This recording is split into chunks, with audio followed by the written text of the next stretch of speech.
Wisconsin mom. Oh, she planned. Oh, I love it. She planned ahead. Yep, it's still kicking. Keeps ice cold for 24 hours. It works. It does. And it's a knockoff. Freezing cold in Wisconsin? Is that why? No. It's been ice cold for 24 hours. The cover did break, so that was cheap. But So how did you find a replacement cover? all the Yeti ones, all of them, They all fit. They're universal. Well, welcome to Money Donuts. We have a special guest with us today. We're talking about raising children and how much that costs. It's not very much. That's what I heard. That it's Basically free. basically free. So lies. Actually, I had to, like any person would do, I was doing some research, which is what you call asking ChatGPT things. And I was like, ChatGPT. Don't you have children? You can do your own research. I wanted to get an outside perspective. So I was like, ChatGPT, how much does it cost to raise a kid from birth to 18? And it was like, where are you located? And I was like, Wisconsin and Minnesota, right? And so it was like somewhere between $230,000 to $300,000 to $400,000, depending on lifestyle factors. Like, I was like, they say it's like $16,000 a year. It's insane. So that was eye-opening. I love ChatGPT, but sometimes I'm just like, please give me the answer. I understand why you need to know the specifics, but just know. How do you not know where I live now? And so that's really relevant to you could just figure that out for yourself. Like you have that experience. Like, yes, I have kids, but in the moment of having kids, you don't think of you have that. No idea. You don't count the dollars like that. Well, our special guest has some experience with that. Do you want to introduce yourself and what you do at Royal Credit Union and everything else you got going on? Absolutely. I am Andrea Finn. I am the marketing manager here at Royal. Been here, my 13-year anniversary is coming up, December 27th. Yes, it was between Christmas and New Year's. Oh my gosh. That sounds so fun. I have 3 kiddos. They are all 5 years apart. We're going to talk about why. Andrea, did you pick a donut for this episode? I am chocolate sprinkles. Ooh, like chocolate frosting with sprinkles? Yes. Okay. That doesn't surprise me. Yes. Have to have lots of sprinkles. But yeah, I have 3 kiddos. Ava is 20, Maya is 15, and Jace is almost 10. So listeners of the podcast might know this, but I have 4 children. Yeah, I've got 3 kids too. I don't have any. I have a dog. So we'll see what I contribute to this. You're about to learn some things. That's my thought. I will. I do have a lot of friends with kids. And so the money conversation comes up quite a bit when my friend Haley had twins. And so that was unexpected, right? You can't plan for twins. But I remember we were sitting at lunch. She goes, yeah, it's going to take us, an extra 5 years to pay off our mortgage now than what I calculated because of the extra daycare. And so it's just kind of funny. Yeah. And that's actually a nice segue into why we have a 5-year gap. We couldn't afford 2 kids in daycare. Honestly, my husband's a chiropractor. He went to school for 10 years and, we just couldn't afford it. And so it seemed like the timing was right once Ava started 4K to get pregnant. And then we loved it so much. We were like, okay, when Maya was 4, let's try for a third. And now that Ava is in college, it is also nice to have only one in college at a time. Yeah. So that was smart planning on your part. Yeah, that was brilliant. I did not do so good on that because what do we have? I don't know. I can't even calculate. We have 2 years, 3 years, and then 5 years. So at least the last one's going to be a little bit easier for me. But you guys made a lifestyle adjustment where Stacy stayed home then. So, kind of Andrea waited. You adjusted your lifestyle to be able to make the costs work better. Yeah, I was just talking to my another team member before we jumped on here, and she was talking about how she cannot do daycare costs for 2 kids because it's very expensive. And we talked about that there is like some cheaper options, but she wants like the best, she wants video checkups, during the day and all that stuff. And yeah, it does not come cheap. Yep. So was there any sticker shock moments like throughout the whole process that kind of took you by surprise? Definitely college. venturing into that. That's not what I wanted to hear. Darn it. Ava's junior year, as we were looking at schools, I'm like, there are some technical colleges that have great options. But of course, she picked, Madison, and we're talking $30,000 a year. I was just talking with her this weekend, and rent is $1,000 a month this year, but it will be $1,600 plus a month next year.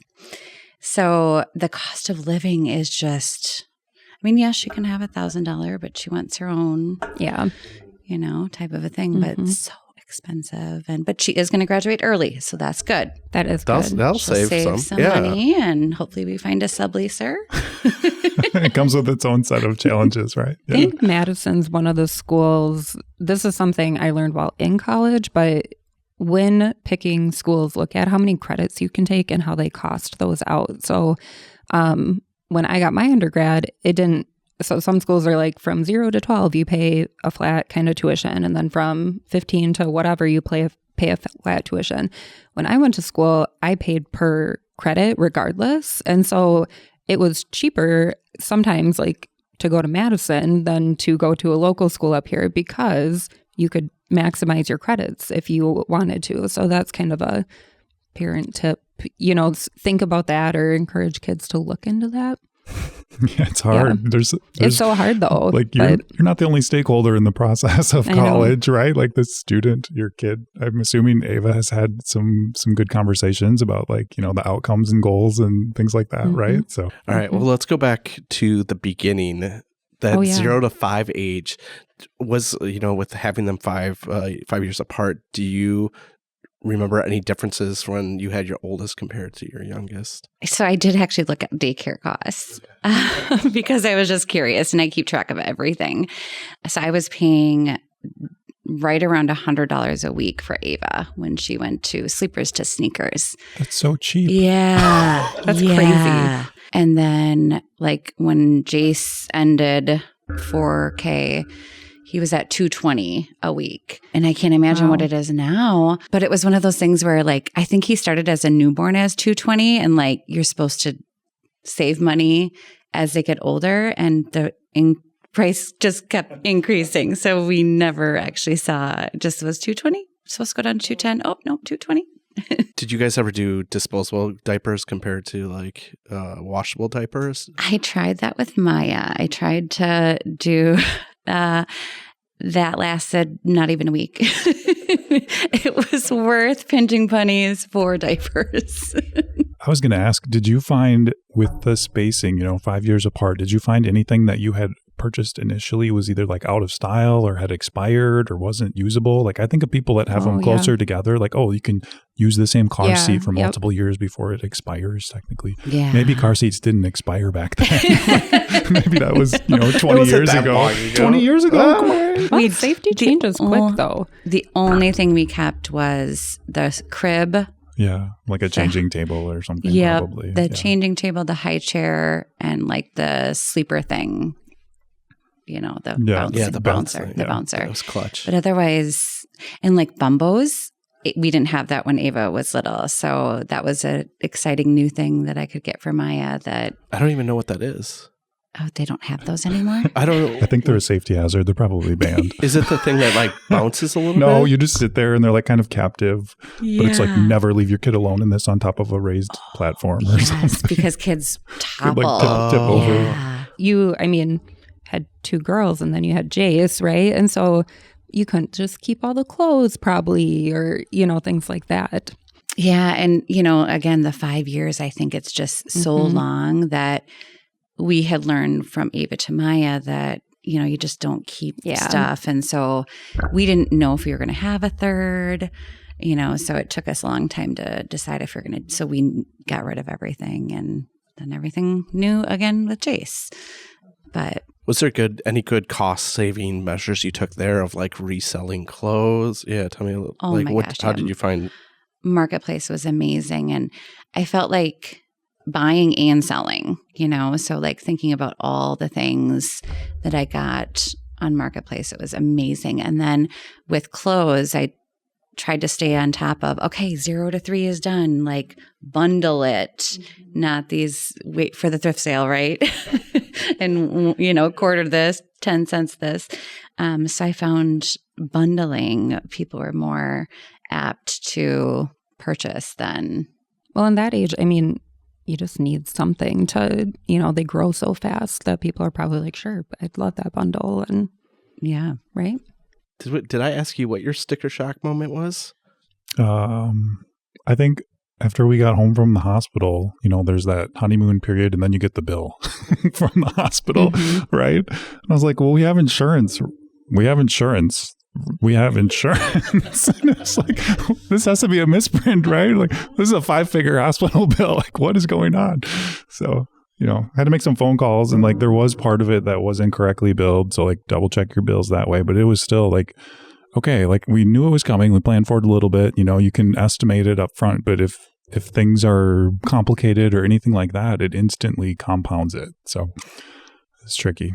Andrea, did that I'm asking just because I know you a little more, but did that change at all? Because, Josh being a chiropractor and owning his own clinic, did insurance change or factor in there at all when you were having children? Or so one thing, Josh does not, because he's a sole proprietor, he does not have insurance. So thank goodness I have insurance. But what I didn't realize until Jace was that it does make a difference if you are pregnant within 1 year or if it overlaps to 2 years like it did with Jace. Oh. So I had Ava basically January to July. Like I had like one appointment in December, but it was basically all within. So I didn't even notice that. Everything was together. Maya, same thing. She was born in October, but Jace was March. And so we did have some complications and testing and all sorts of stuff that we met our deductible in 2015 and then again in 2016. Wow. So we're like, holy, I didn't even know that was a thing. I'm like, wow. So if you can, if you can plan it right, plan to have an October, November, or December baby. And that's probably not something a lot of people think about or even consider. So that's a good tip. I couldn't believe it. I was, sticker shocked for sure. Once again, I didn't do a good job at that either. We have February, April, July. What am I doing over here? How about that 6 to 12 age? Is there anything that sticks out in that mind that changed maybe between children or like tips or budgeting things that you learned along that time? A cell phone. I know that was something that makes you cry. Mm-hmm. I'm pretty strict and like pretty adamant about certain things. And one thing is a cell phone. And so with Ava, it's like you don't need a cell phone until you're in 6th grade. Mm-hmm. That's when you're, doing after school activities and you actually need it. And she was like one of the last ones to get it. And oh my gosh. And I'm like, well, that's how it works. And then she got one in 4th grade because it was free. Remember this story? Jace is in 4th grade now and it has not come up, but his friends have phones. Wow. Yeah. And it's not like the iPhone 17, but they, they'll come over with their phones and I'm going, must have been free. I don't know. Had to have been, but he's never brought it up. He doesn't. Whereas I see with the girls, especially, they remember what I did to one versus the next. And so this just came up with cars, right? So Maya just turned 15. She's going to get her permit. She needs a car. And you're going to do the same thing you did for Ava, right? And so it's like you better be able to do it for the rest of the kids. But what I found out is my deal is that mom and dad will match you up to $5,000. So you need to save your own $5,000. We'll match you up to $5,000. Mm-hmm. If it's over that, it's over that. For Ava, that was great. Her first car was $8,000. But for Maya, to find a car for $10,000. Slightly different. Yeah. I was just like, and we just made it. It was just over 10,000. We finally found the right car and needed a new battery already, but Oh gosh. Welcome to car ownership, Maya. Yeah. Yeah. So now Jason, 5 years, I'm going, buddy, you better start saving now. Yes. Well, that's, great financial education opportunity, right? But I picture Ava being maybe more upset than willing to learn how inflation works at that moment, right? Right. But yeah. What resonates with me there is setting the tone if you have multiple children of like, I'm already like, because we did cell phone for our oldest in 7th. I was like, I wish we would have pushed that back because now, and everything. Now, hopefully I can take that. So not driving until you're 25 and not going to college until you're 45. Like, we'll just keep pushing it back. What? Wait till you have a full-time job and they'll pay for your college and then you can go. I'm just saying. But even like, allowances. Setting low allowances at first so that you're not paying top dollar all the way through. Seriously. That's funny. Yeah, so expensive. But, I think of like babysitting jobs. Like Ava paved the way to get these jobs. And now they're like, well, Maya must be really good too. Her sister was so good. So Maya's a shoo-in for a bunch of babysitting jobs, which has been worked out in her favor. And yeah, setting those tones of like, mowing lawns. We just have lawn mowers then. See the older ones do it. How about those activities? Any sticker let's not even talk about it. That is over. Those days are gone. Dance was very, very expensive for us. And I was a dancer, so of course I wanted my girls to dance. And, Ava started when she was 4 and Maya started when she was 2. I might have lied, so it was 3, but she was such a big girl and she was so mature. And yeah, they loved it. Many, many years of competitive dance. And 1 is bad and 2 is awful, like insane money-wise. So yeah, lots of money spent on that. And it's like, once you're in, you're in. So don't get in. Don't get in. What other, do you have tips? Do you have tips for parents of like potential savings? Find a different activity. That's what I just heard you say. Yeah. Like, you don't have to be in dance. Like, we can have a dance party any night of the week, honey. Everything, it's not that I would say I wouldn't do it all again. It's just one of those things that when you're in it, I had spreadsheets for dance budget, and I don't think it was a budget. It was just like, tracking. You're just tracking whatever it had to be. It had to be everything. Right? Yeah. So yeah, now that we don't have that anymore, for the first time ever, like for the last I don't know how many years, it's nice. It's nice to spend money on other things, and like college. College. There you go. And that's one thing too is my college I paid for. And I look at my husband, his college, his undergrad was paid for, and to me, I was just like, we're not paying for our kids' college, you know, and I think it means something more. I never thought badly of my parents for not paying for my college. Like I felt like I did that, and after it's all said and done, it's an amazing feeling. Now I had $20,000 in debt, but I have been helping Ava with, I'm kind of loaning to her. So she's already paid off the first semester, almost at the second semester. So she's doing a great job. She makes a monthly payment. And what a great way to teach her that responsibility though, and give her a little bit of advantage from, those huge interest rates and things, but still being like, hey, you got to pay mom, or, I want to sit down and figure out oh my gosh, 10% when you're looking at that amount of money. Crazy. How are you with budgeting with the kids, or budgeting throughout the whole process? Did you get better as the kids got older? Did it become too much? You became worse? I have always been a budgeter, especially when I think back when Ava was born, when we were just, so young. I was 23, Josh was 25. We didn't have anything. We had a lot of credit card debt. We had just and so many things that I didn't even know about until I started working here, honestly. You think about store credit cards, you think about, all those things and options for consolidating debt. And we would just get out a 0% interest and roll the money over to there and try to pay it off as quick as we could, get down to what we could, get another 0% interest card, move it over there. I mean, we did that for years.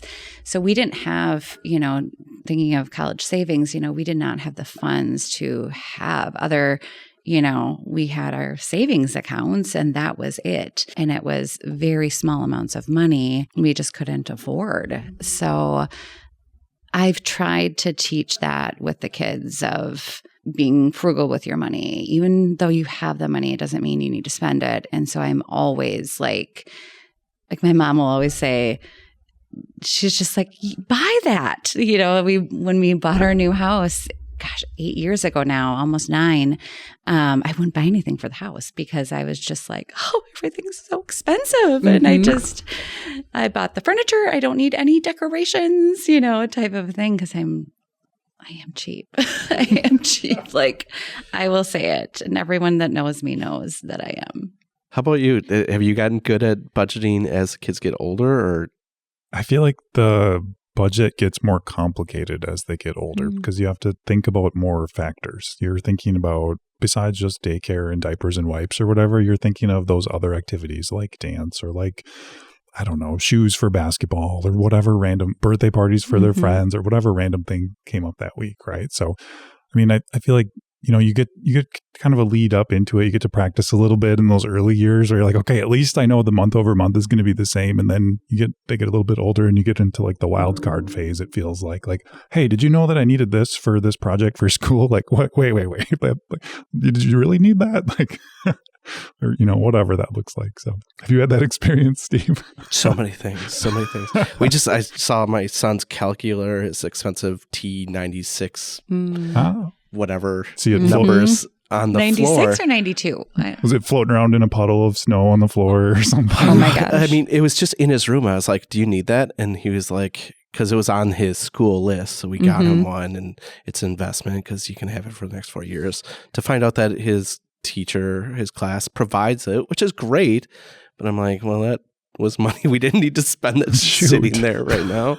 Did you call the school and were you like, take that off the list? Like, come on. I should. Well, I mean, who knows? I don't know if every classroom has them or whatever. Yeah, but maybe you will need it.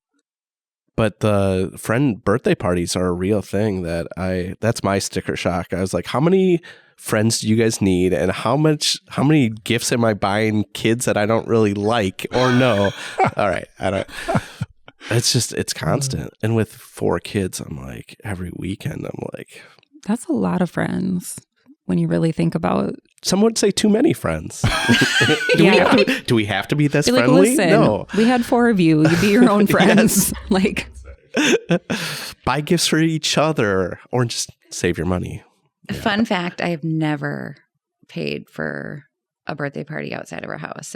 The kids have always had birthday parties at our house. And they are good with, frozen pizzas. We can get creative. But yeah, I've never. And like, I think of all the kids' parties that my kids have gone to. And I'm like, wow, this is wow, I can't imagine. We've done video game arcade. We did an arcade. I feel like we've not done a roller skate party. Or I've just been to a lot of them. I can't remember. Oh my gosh. I don't know. Like Action City. We haven't done Action City. You blocked it out. I can tell. You're like, well, I don't even know what we did this year. Like, I'm shutting 3 down years over ago. here. Yeah. Did you, for the arcade, did you budget a certain amount for, like, did you limit how many kids could come and budget how much they could spend playing? Or were you like, hey, we're going here. Parents provide your own game money, Is it a package? Like sometimes it was a package. It was right? like a package of like we rented out a place for 2 hours, and so it was up. Yeah. So they get like a card and everything was tied in. Okay. I want to know how much we're going to be spending going in. I do not want sticker shock after the fact. So. Surprise. Do you have any good budgeting tips for parents throughout the ages of stuff that they can think of? I love how I just throw it on you on the spot. One of the kind of trends that we see right now is how much daycare truly does cost. In our area specifically, there's a lack of childcare. So we kind of are in that childcare desert. When you look at the breakdown of a budget, we see people spending 25% of their income on childcare now, and that should be, your living expenses. So it's really hard to balance that. But thinking about it way ahead of time, I know my friend who had the twins, her kids couldn't get into the same daycare. And so the twins were going to 2 different daycares for a while until the ages came down. And you're talking about your friend. And so it was different experiences. One was licensed, one was just in a home, they knew them. And so that was really hard in the beginning for her, and then having to adjust to that cost. But so like truly planning that way far in advance from a cost standpoint, but also just where they can go and considering that where you live is a big one. Well, like right when you find out you're pregnant, you have to get on the list. Yeah. Right? Yes. You have to get on a list now when you're thinking about it. Yeah. Like, it's insane. It is. It's just crazy. So I don't know, that I think that would be my biggest thing right now, just looking at trends, like really thinking about that, really thinking about, is it going to be one of you that stays home? Is that worth, it's so hard to think like that, but we kind of have to now. Like the opportunity cost of staying home versus staying in the workforce, and potentially not being up to date on your skill set by the time you want to go back to work, if you ever want to return to work or whatever. So we had that conversation, Katie and I did, like, well, this is basically like your salary is paying for the kids to go to daycare, right? But if you don't stay in where you're relevant at, and you're not going to be able to come back and get a comparable position in 5 years when the conversations at work would be different by that point. So yeah, it's hard. That's true. That's good insight. Well, that's kind of a downer, isn't it? I know that. Don't have kids. That's what I'm hearing here. Or plan it. And that is, as someone who does not have kids and doesn't necessarily have plans for them in the near future, but it honestly, like the cost of things, and I've always been someone who wanted children, and it really makes me take a step back and truly think about, oh my gosh, like, is that something that I would want to take on? Things are expensive and kids are expensive, and you never know what's going to happen, with them. Yeah. Some of our best friends don't have kids. And Josh and I are always like, oh, they're going on another vacation. It's like, honey, could you imagine the vacations we could go on if we didn't have kids? I'm like, no, I don't want to think about it. Yeah. But no, we wouldn't. We'd save for something else. You're right. I mean, I think it's one of those things, like, you figure it out. Yeah. You budget where you can. And like you said earlier, James, it's one of those things you don't even think of. You just do it and you make it work, and you pinch pennies where you need to. And it's like community based too. I think about like getting a crib for my brother that they don't use, hand-me-down clothes, even having friends help watch the kids certain times. Like, it does take that community of people. Takes a village. Is that the saying? Yeah. There you takes go. a village that you kind of have to build and rely on. And that's something to think ahead about too. One of my best friends moved away from her family, and her husband's family wasn't as supportive as hers is. And they eventually moved back, which, my gosh, now she finally had someone to pick up the kids from daycare if she needed to on a whim. But, thinking about those things, like, if you are isolated from your family, well, you're going to pay more for babysitters and daycare. And can you do that? And now you're going to have to travel more to spend time. So thinking of, that community and what is the cost of that too? And would you consider moving before and things like that? Again, huge considerations, but I don't know. I mean, that's something you just have to take in and think about. All right. Getting back to the age groups, that 13 to 18, we talked about, sports, college savings, technology. Was there anything during that period of time, because you're, freshly in it again, that you're doing differently with Maya as far as like budgeting or just cost savings wise? I think, I was thinking about clothes and shoes, and oh my gosh, it's crazy. Your $250 back to school budget is like, oh my gosh, you can't one pair buy of a pair of jeans. Yeah. I mean, it's crazy. But I've taught the girls to be like bargain shoppers. And so like Lululemon, going to the outlet store, they had some stuff on their Christmas list, and I'm like, I'm not going to pay full price when, it's a Black Friday, discount on top of the outlet price. So trying to find ways to, and it's funny with Ava, she'll be like, Mom, I found this really cute sweater, and guess how much it was? Like it was $6 or whatever it is. I'm so that person where I love a good deal. A good deal. Yeah. So yeah, just trying to teach them that. And, back to the Maya getting a checking account when she was so young, because I wanted that teaching of money in, money out. Your $12 meal is not going to be a $20 bill. It is going to be $12.38 is what I'm going to pay you back. And so just trying to teach smart. No, she loves like canes and Jimmy John's. Yeah, I mean, who doesn't love Raising Canes? Oh my gosh. And I'm just like, Maya, you're saving for a car. Why did you just DoorDash a $5 sub for $12? Like that was not smart. She knows, but she still does it. So yeah, I think just little things like that. Yeah, that financial education part in this age is so important. But yeah, I mean, it's teenagers, right? So knocking your head against the wall. I don't know, no matter how much you do tell them and teach them, they are going to do what they want to do. So I think that's one of those good opportunities, where you don't want to be like, fine, whatever, figure it out. But, having those conversations where it's, okay, you know what, fine. You want that DoorDash membership and you want to DoorDash every morning? Cool.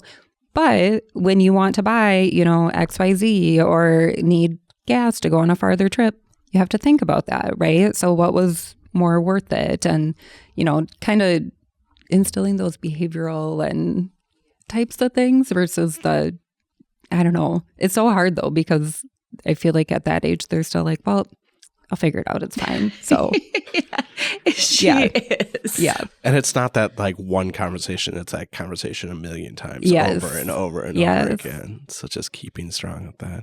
You're about to head into this age group. Anything that is... I'm not ready for it, I don't think. Yeah. I don't really have a car plan on the horizon or like... Yeah, Emma has a cell phone. That's as far as we've gotten on that journey. So I'm going to go back to my electric scooter idea. We're just taking electric scooters everywhere we go. I mean... Or walking. I might bike more and let the kids drive me around. I think of like food prep skills or like cooking skills, like that kind of is related to or adjacent to DoorDash, and that will serve you well in college or whatever. Teach your kids to do some sort of meal prep or cooking or something. I think that's my takeaway so far, because then it will pay dividends, because yesterday Emma made lunch for the family. So I love it. Like, that's amazing. It was mac and cheese out of a box and some scrambled eggs or something, but it was still, I didn't have to cook that. So. Yeah, it worked. Deer hunting weekend, Jace cooked me. He goes, Mom, I want to make breakfast for you. What do you want? Anything you want. And I was thinking bacon. And he's like, except for bacon. I can't make bacon, Mom. I said, I'll take a sausage. Know your limits. That's important. Sandwich then. It was good. It was a little crunchy. But so yes, teach them how to cook, clean. I mean, Jace was 2 years old emptying the dishwasher. Like, I mean, that's when you can still make them think it's fun. So, and just utensils, James. Like, are you kidding? I was getting worried. I have video of him doing his little utensils on his, and now he does it all the time. Yeah, one of my 2026 goals is how to learn how to load the dishwasher properly. Oh, that's Stacy's goal for me. Good luck with that, Steve. Takes a couple years. Jace has finally kind of perfected it, but it took a couple years, and I fix a couple things here or there, but let it come out and still have dirty dishes and explain see, that's why. where I'm like, my kids will never know because I like. Yeah, I'm definitely on Stacy's side of this one. Like, there's a specific way that it should be done, Steve, and like. Well, everyone has their own way, too. No, there's the right way and there's everyone else's way. It's everyone thinks that, so it's funny to how that changes too. Here we are counting the financial costs when we didn't even think of the mental costs, right? It really, well, yeah. Some good, some bad, right? There's the best of times, the worst of times sometimes. So that's true. Oh, that got really deep. I'm sorry. I liked it though. How about those? All right, looking back at every stage, unexpected cost. What should parents be looking out for that maybe they can't see on the horizon? Maybe they just had a brand new little baby, or they have that 13-year-old who's about to. I feel like if it's you can't see that coming. Those really unexpected things, like so and so fell off the fence at school and broke their arm. Like didn't plan on that happening. That wasn't on my summertime bingo card. Like that's an emergency room visit or whatever, right? Yep. I don't think you can plan for that. I don't know. I think I feel like it comes back to that having a savings, figuring out what can you pinch pennies to put aside. And I think with kids, especially the way I teach it is, yes, there's recommended percents that you should have in savings or how much you should save, but it's truly what can you save. So if it's $5 every paycheck, sweet. But especially with kids, having that extra money, is going to be more helpful than having nothing in that savings account, even if it is $100 that you can make that copayment at the doctor, right? Or whatever it may be. So it's so hard. I wish we could see, everything, but just doing your best to save when you can and have something. I think one of the things that I've never skimped on, or not that I haven't skimped on, but vacations. I am a huge believer on saving for vacations. We've done it even when we didn't have money. Road trip. And you don't have to wait till the kids are old enough. You go now, do it now. Thinking back to your Disney hacks, James, we've been to Disney 4 times. We just went to Disneyland this last year. We don't do the $20,000 trip.